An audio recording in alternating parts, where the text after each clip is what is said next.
बिस्मिल्लाहिर्रहमानिर्रहीम। अस्सलामुअलैकुम। इस वीडियो में हम नेक्स्ट अपना ये मेथड पढ़ेंगे, मेथड ऑफ फैक्टराइजेशन या इसको ट्रायंगुलराइजेशन भी बोलते हैं। तो ये मेरे पास न्यूमेरिकल मेथड बुक है, तो इसके हम मेथड्स पढ़ रहे हैं। तो इसमें देखें हमारे पास क्या होता है। बेसिकली आपने ना ये कॉन्सेप्ट समझना है कि मेथड में करते क्या हैं। Consider the following system of equation. आपके पास इस तरह से गिवन होगा, तो इस तरह के इक्वेशंस को हम मैट्रिक्स फॉर्म में ऐसे लिखते हैं, A x is equal to B. ये कोफिशिएंट का मैट्रिक्स बन जाता है। एक्स को हम लेते हैं वेरिएबल्स के मैट्रिक्स के इक्वल, और बी आपके पास क्या होता है, कांस्टेंट का मैट्रिक्स। अब इसमें देखें हम क्या करते हैं, ये जो आपके पास ए होता है ना, ये इक्वल होता है एल यू के।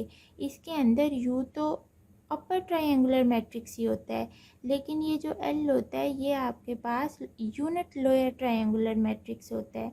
यूनिट का मतलब आप समझते हैं ना। इसका क्या मतलब है कि जो डायगोनल एलिमेंट होगा या डायगोनल एंट्री होगी वो क्या होगी, 1 होगी। और उससे नीचे तो हमें पता ही है लोअर ट्रायंगुलर है, उससे नीचे आपके पास L21 L31, ठीक है।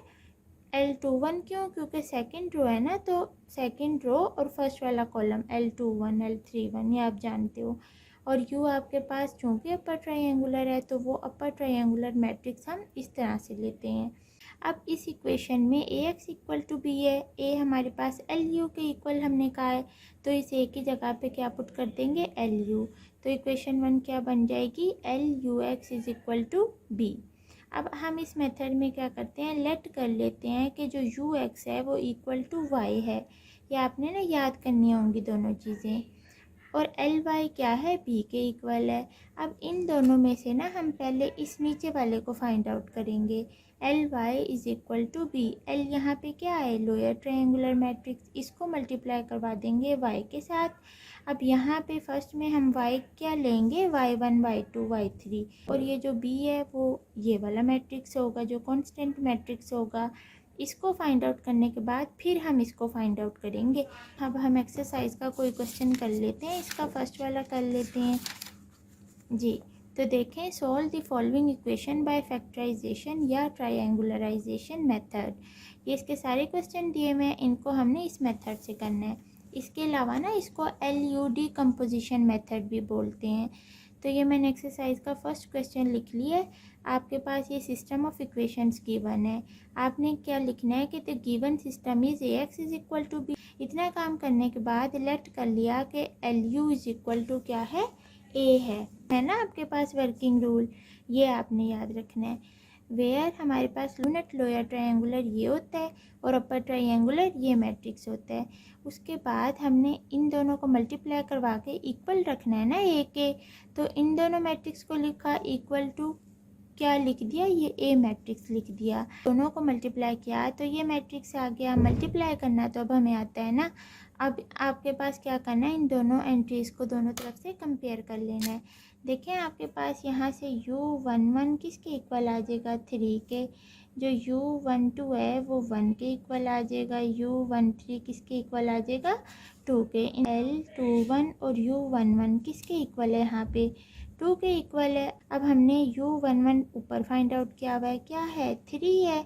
तो इसके अंदर पुट कर दें L21 into 3 is equal to 2 आ जाएगा। और यहाँ से फिर हमारे पास L21 क्या आ जाएगा, 2/3। सिमिलरली ये आपके पास -6 के इक्वल है, ये टर्म 8 के। इसी तरह हम बाकी सारी को इक्वल करके फाइंड आउट कर लेंगे।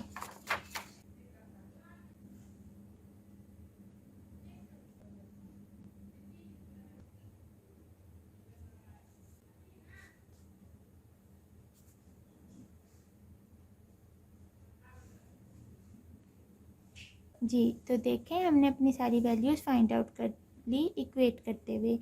अब आपके पास ये था लोअर ट्रायंगुलर अपर। बेसिकली ना हमने इनकी वैल्यूज़ फाइंड आउट की हैं, ठीक है। मुझे स्टार्ट में बताना चाहिए था, लेकिन अब हमने क्या करना है, इनकी जगह पे पुट कर देना है। देयरफॉर हमारे पास अब जो लोअर ट्रायंगुलर मैट्रिक्स है वो क्या बना, 1। L21 क्या आया है, L21 है आपके पास 2/3 आया है। L31 हमारे पास क्या वैल्यू निकली है, 5/3। बाद है 0 0 0 0 1। ये तो हमारे पास आ गया लोअर ट्रायंगुलर। एंड और अपर ट्रायंगुलर मैट्रिक्स भी लिख लेंगे। जो कि आपके पास क्या है U11 क्या है 3 है, U12 क्या है 1 है, 13 क्या है 2 है। इसी तरह जो है ये आपके पास 0 0 0, U22 हमारे पास -20/3, U23 20/3 आया है, U33 हमारे पास क्या है -4 आया है। इतना काम करने के बाद अब देखें वर्किंग रूल देखें, हमने ये काम भी कर लिया, एलयू को एक इक्वल भी कर लिया, इसको दोनों को ठीक है, इसको एक इक्वल भी इक्वेट कर लिया। अब हमने लेट कर लेना है UX = Y है और LY = B है। तो वही काम हमने करना है, लेट कर लो कि जो UX है वो किसके इक्वल है Y के, वेयर हम यहाँ पे ये जो Y मैट्रिक्स है ना वो क्या लेंगे Y1 Y2 Y3। हमारे पास क्या है LY = B। अब पहले ना हम इसको फाइंड आउट करेंगे, जब ये फाइंड आउट हो जाएगा फिर हम इसको फाइंड आउट करेंगे। क्यों, ये भी आपको पता चलता है। सबसे पहले तो हम लिख लेंगे लोअर ट्रायंगुलर। अब ना डेट इज़ हम फाइंड आउट करें लोअर ट्रायंगुलर क्या है 1 2/3 5/3, यूनिट लोअर ट्रायंगुलर लिख दिया जो हमने फाइंड आउट किया। Y हम क्या लेंगे Y1 Y2 और Y3 और इसको इक्वल टू रखेंगे जो हमारे पास B मैट्रिक्स था जो कि क्या था 16 24 और 2। अब जस्ट हमने मल्टीप्लाई करके इक्वेट करना है। तो हमारे पास यहाँ से Y1 किसके इक्वल आ जाएगा 16, ये आ जाएगा 2/3 Y1 + Y2 और ये इज़ इक्वल टू कितना हो जाएगा 24। और थर्ड वाली क्या बनेगी 5/3 Y1 -7/20 Y2 + Y3 is equal to कितना हो जाएगा 2 हो जाएगा। अब यहाँ पे तो ये तो है Y1 की वैल्यू निकल आई है। ये जब आप इसको इसमें पुट करोगे तो यहाँ ना मैं डायरेक्ट लिख रही हूँ Y2 की वैल्यू यहाँ पुट करोगे, मल्टीप्लाई करोगे, उसको इस साइड पे लेकर आओगे माइनस साइन करके, तो ये बन जाएगा 24 - 32/3 और इसको जब आप सोल्व करोगे तो 40/3 बन जाएगा। ये किसकी वैल्यू है Y2 की। अब इन दोनों को जब आप इसमें पुट करोगे तो आपके पास क्या आ जाएगा Y1 आ जाएगा। या जी, अब हमने ये फाइंड आउट कर लिया। अब आ जाए UX = Y पे। Now UX = Y। अब अपर ट्रायंगुलर क्या है मैट्रिक्स हमारे पास 3 0 0 और X। अब आपके पास X ना, इसमें हमारे पास ये मैट्रिक्स है, ये हमने लिया है ना XYZ वाला, ये इनकी बेसिकली हमने वैल्यूज़ फाइंड आउट करनी होती हैं XYZ। इनकी जो आंसर आएगा वो हमारा फाइनल आंसर होगा। और Y आपके पास क्या निकले हैं ये देखें, Y3 आपके पास -20 निकला है, Y2 हमारे पास 40/3 निकला है और Y1 क्या निकला है 16 निकला है। देखें ये वजह थी, इसलिए हमने ये सेकंड वाला पहले फाइंड आउट किया है। अगर हम इसको पहले फाइंड आउट करते तो उसमें तो X भी XYZ होने थे और Y भी Y1 Y2, इसलिए हम लेट कर लेते हैं, लेकिन पहले ये वाला फाइंड आउट करते हैं, इसकी वैल्यूज़ ऊपर यूज़ हो रही होती हैं।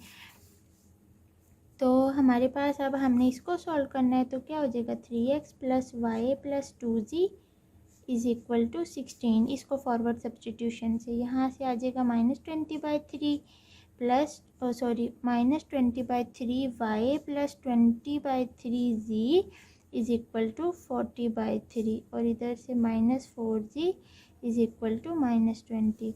तो इधर से तो z इज़ इक्वल टू 5 आ जाएगा ना, माइनस साइन कैंसिल हो जाएगा। इसको ऊपर इसमें पुट कर दें सेकंड इक्वेशन में, तो इधर ही मैं कर रही हूँ -20/3 y + 20/3z कितना है 5 है इज़ इक्वल टू 40/3 की। तो यहाँ से y की वैल्यू क्या आ जाएगी 3 आ जाएगी। ठीक है, अब हम ये z और y दोनों की वैल्यू को पुट कर देंगे इस इक्वेशन में। आप ना इनको इक्वेशन का नाम दे दें, ये इक्वेशन 1 है, ये इक्वेशन 2 है और ये इक्वेशन 3 है। उसके बाद आप ऐसे करना है, फ्रॉम इक्वेशन 3 से हमारे पास z इज़ इक्वल टू 5 आ गया है, put z is equal to 5 in equation 2। फिर जब आप इसमें पुट करेंगे तो y आ जाएगा।